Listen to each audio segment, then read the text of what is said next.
Les carburants bio étaient une des vedettes du salon du Bourget et pour le prouver, on a pu voir ce petit biréacteur se poser après avoir réalisé le premier vol transatlantique alimenté par des carburants dont la moitié était bio.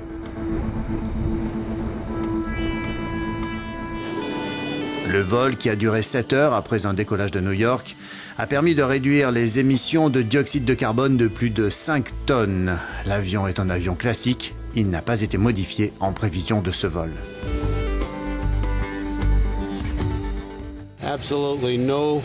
Il n'y a eu absolument aucune différence, aucune. Vous savez, tous les instruments dont nous disposons et qui mesurent la poussée en sortie du réacteur étaient identiques. Aucune différence, aucun changement.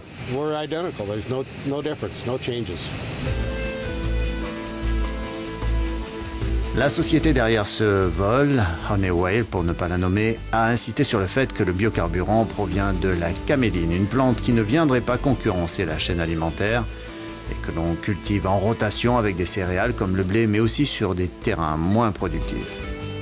Je crois qu'à long terme, l'économie jouera en sa faveur parce qu'à long terme, les prix du pétrole vont dépasser les $100 le baril pour atteindre $150.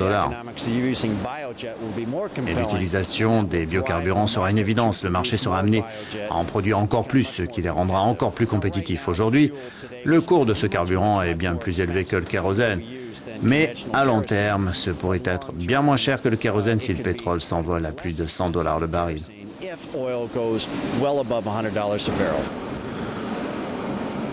On l'aura compris, si ce n'est déjà fait, le biocarburant passera par le marché.